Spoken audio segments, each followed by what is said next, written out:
Náš detský domov má momentálne 70 detí, s tým, že máme 46 zamestnancov. Patríme k tým väčším detským domovom.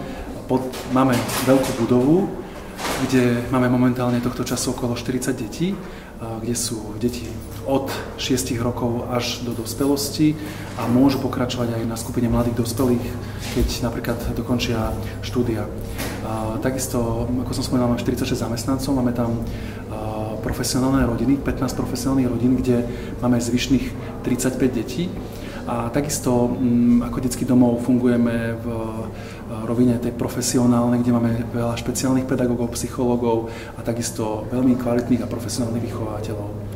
Detský domov funguje 50 rokov s tým, že naozaj prechádzal tou genézou, ktorá na Slovensku započala v začiatkom do roku 2000 a vlastne pokračuje do dnešných dní.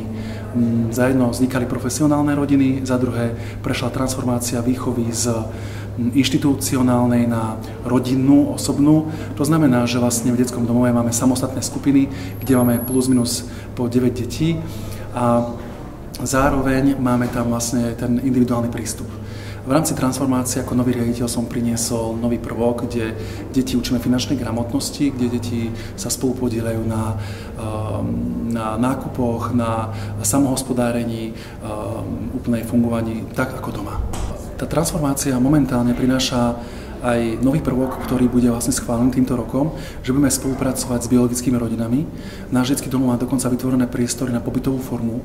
To znamená, že keď prichádza rodina, ktorá chce na sebe pracovať, nemá vedomosti, nemá zručnosti, môže prísť k nám s tým, že bude dočasne ubytovaná, bude mať zadeleného sociálneho pracovníka, ktorý bude učiť tie zručnosti, aby vlastne nemuselo byť dieťa úplne vyňaté a naučiť ju pracovať. S tým, že aj pracovať s financiami, aj vychovať to dieťa. Takže toto máme teraz novinku a zároveň dochádza k tomu, že, ako by som to povedal, dochádza k tým takým novým atribútom problémov, lebo veľakrát tie biologické rodiny, ktoré prichádzajú k nám, musia meniť svoju zónu komfortu. A v tomto čase vidíme to, že naozaj niekedy tam nastupuje dokonca aj agresivita, niekedy nepochopenie, väčšia komunikatívnosť. Takže toto sú také najaktuálnejšie problémy, ktoré riešime zo strany biologickej rodiny. Zo strany detí vnímame práve to, že je doba sociálnych sietí, vnímame, že je doba výdobytky modernej technológie a vidíme, že najmä tí starší pracovníci nestíhajú s tým trendom detí. A preto teraz riešime veci ako napríklad šikana na sociálnych sieťach, pornografia, vnímanie reality skutočnej a tej počítačovej mediálnej. Slovensko je naozaj religióznejšie ako Česko. Je pravdou, že mnohé deti prichádzajú s tým, že sa už stretli s nejakou prácou v cirkvi alebo cirkvi a takisto sa stretávame s tým, že mnohé deti majú pozitívnejší charakter k tejto viere. Že bol nejaký nátlak zo strany nás k tomu, že musia, tak to nie. Ale zase v rámci nášho detského domova pracujeme s viacerými cirkevnými organizáciami, ktoré sa spolu podieľajú na tej výchove. Či sú to tábory, či sú to výlety, či sú to pravidelné kluby. Samozrejme, že tam sa povie deťom o viere, o tom, že aké majú tie životné skúsenosti jednotliví tí ľudia, čo vidíme skôr ako nápomocné. Máme krásne skúsenosti s tým, že deti, ktoré môžem tak nazvať, uverili, alebo teda rozmýšľajú nad tou nábožnosťou, tak rozmýšľajú viacej nad tou zmenou vo svojich životoch. Rozmýšľajú viac nad sebou a majú takú lepšiu sebareflexiu. Takže v tomto vnímam pozitívnejšie. Čo sa stretávame ale troška aj s negatívom, vnímame niekedy aj taký ten troška tlak, že a musíš sa, obrátiť k tej viere. A tam samozrejme zasahujem aj ja, alebo po prípade aj psychológovia a automaticky končíme tú spoluprácu s tými náboženskými spoločnosťami. Čiže skôr to bereme tak, že máme overené so skúsenosťami, kde pracujú veľakrát aj odborníci. Tak tam vidíme veľký priestor na to, že naozaj môžu aj tí psychológovia, aj tí odborní zamestnanci pracovať na tom dieťati viacej, lebo to dieťa prináša aj možnosť naozaj také sebereflexie.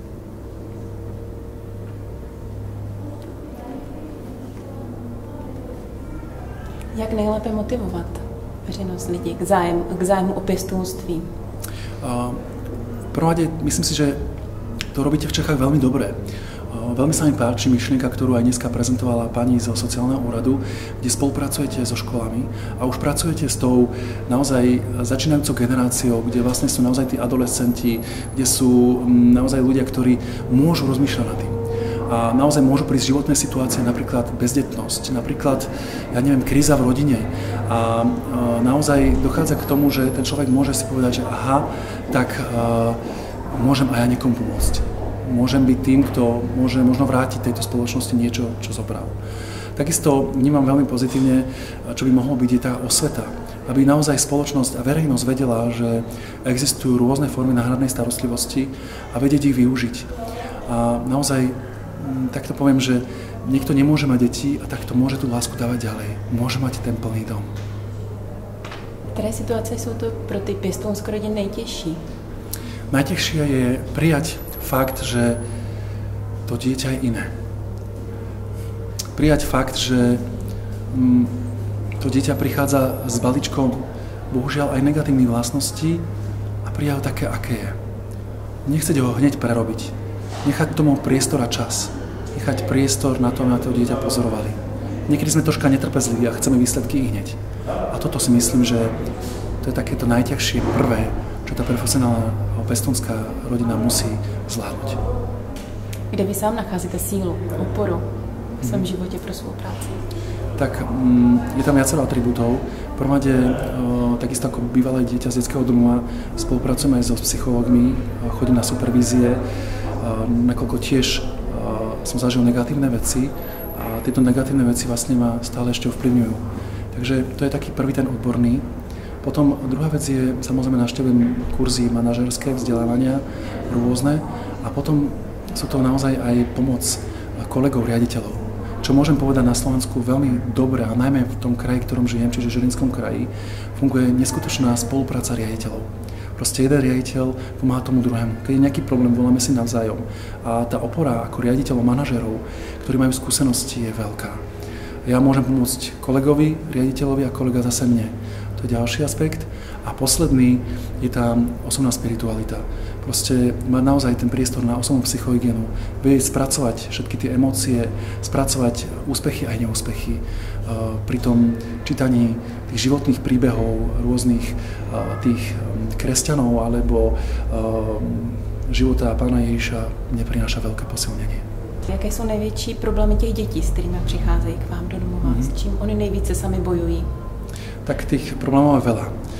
Možno, že také najzákladnejšie sú nedostatok vzťahovej väzby na začiatku, ešte možno počas prenatálneho a postnatálneho vývoja dieťaťa. Ďalším problémom, čo vnímame, je naozaj pocit takého žitia tu a teraz.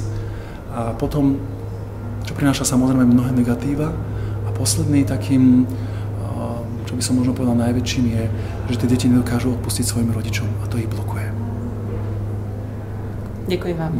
Ja ďakujem.